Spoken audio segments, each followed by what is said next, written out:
Hey, welcome to episode 9 of Enjoy the Journey with Arron Chambers. Hey, if you like this video podcast, would you share it? Would you like it? Let people know about it? And I'd really appreciate that. Last couple or so have been about relationships, and I'm going to kind of stick in that lane for a little bit longer because it feels like that's been most helpful based on the views. So let me talk about relationships. And in particular, I want to talk about what we're saying to ourselves. Do you know you are the most influential person in your life because you talk to yourself more than anybody else? And what's interesting is the horrible things we say to ourselves. If people were privy to most people's internal music, what we say to ourselves, what's on the loop, they'd be really shocked because we sometimes say the most horrible things to ourselves, and they are so often not true. In January, I was at a really low point. I'm really discouraged, and I went and talked to a therapist. I'm a big believer in getting help and talking to therapists, and yes, I am a pastor, and I think people, as the meme says, we need Jesus and a therapist too. So if you go to a therapist, good for you. Here's my theory, by the way, on that, is if you go to the dentist or if you go to get your oil changed, then going to a counselor should be something you do as well. It's just maintenance. So soul care is really important, and I'm in soul care a lot just because I want to finish well. And so much of life is a marathon, not a sprint. So there you go. That didn't cost you anything extra. But anyway, I want to talk to you about what we're saying to ourselves, because in relationships and marriages, even as a leader, what we say to ourselves can be really toxic. So I want to give you a tool, okay? A tool. What I want to encourage you to do is, this is a tool I got from my therapist, and it's not original with me. And I will look it up and see if I can find this online and put it down in the notes below. Also, in the notes below, there's a way to contact me. And so just check that out when you get a chance, okay? And I'd love to hear from you. I'd love to hear questions, by the way. If you have any questions you'd like me to answer, I think I'm going to be, like I said, I'm thinking with this YouTube podcast, I'm going to try to maybe stay in the lane of marriage and relationships because, like I said, it seems like it's really resonating with people and being really helpful. Plus, I'm also writing a book on marriage, and it helps me to kind of flesh out some of the ideas here. But okay, so this tool I was given. So I went to see a therapist because I was really struggling, and the therapist had me pull out a piece of paper and draw 2 lines on it and make 3 columns. And in the columns, left-hand side was the column head was lie. And the second column was unhelpful thinking patterns, and the third column to the right was the truth. Now, I'm going to give you a variety of this because I've used it a lot since I used it in January. I've used it a lot in my marriage coaching and in my counseling, and I've kind of adapted it to my purposes, kind of simplified it, because I think I'm like a 4th grade level, and so it helps me to think on a 4th grade level. So this is my 4th grade level of this chart, okay? So if you want to work through your stinking thinking, if you want to stop lying to yourself, this chart is really helpful. So on the left-hand side is the lie, and you put in that column, you just list the lies you are saying to yourself.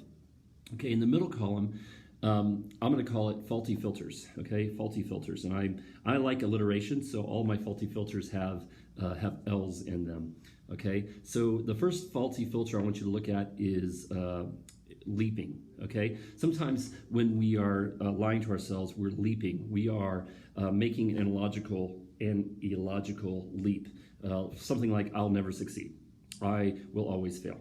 And so that's a leap, okay? The second faulty filter is, I'm going to call it larging, all right? Larging, that's when you exaggerate, all right? It's when you say something to the effect of, nothing good ever happens to me.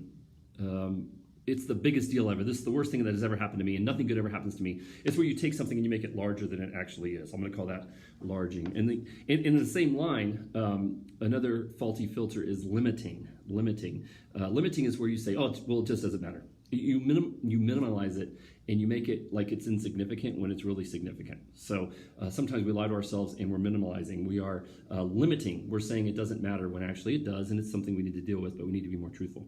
Okay? Another thing is lens. Another faulty filter is lens. And lens is when we look at something through a filter, and we only let through certain kinds of evidence. We say that I stink at this.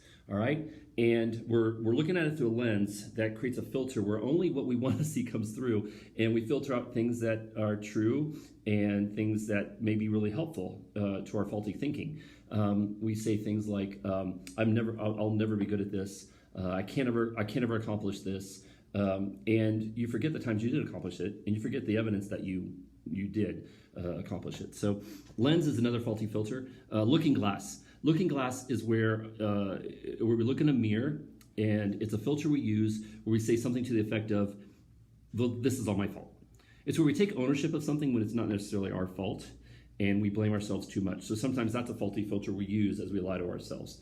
Okay, the lens. And the last one is really important. It's probably the most popular, most used faulty filter when it comes to our stinking thinking, and it's labeling.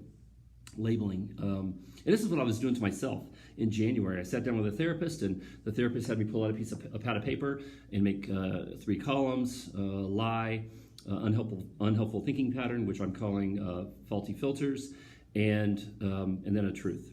And I was labeling myself. I was saying, I'm a failure.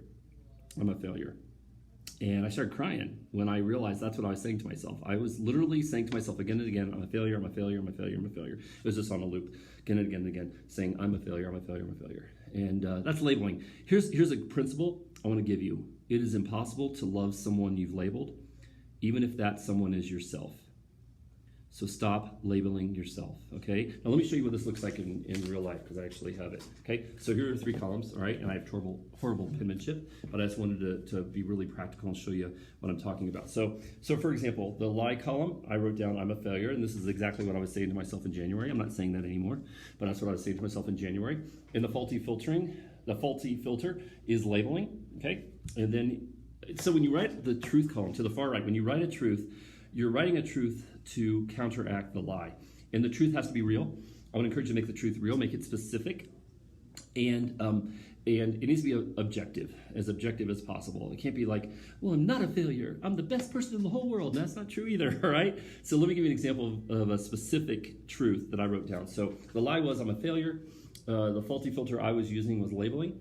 And the truth is, I'm raising and have raised 4 amazing children who all love the Lord. And as a Christian father, that's really important to me that my kids all love the Lord. And it's an objective fact. Like, I am raising and have raised. My oldest daughter has 2 kids herself, and she's an amazing person, an amazing human being. She's awesome. And my son Levi's in college, and he's I'm so proud to be his dad. He's just a great young man. My son Silas is a junior in high school, and I wouldn't trade him for anything. He's just such a deep well and so wise and kind, and just a really good man. And my daughter Peyton is amazing and a blessing, and she's this incredible multicolored diamond that has so many facets and is wise and funny and kind and strong-minded and everything. So, but that's objective truth. Like, and that's exactly what I wrote when I started saying to myself, I'm a failure. I realized after understanding the tools that the faulty filter I was using was labeling, and the truth is I'm not a failure, and you're not a failure, and you're not the horrible things you're saying to yourself. So please stop lying to yourself, and remember who you are. All right, you have a good day.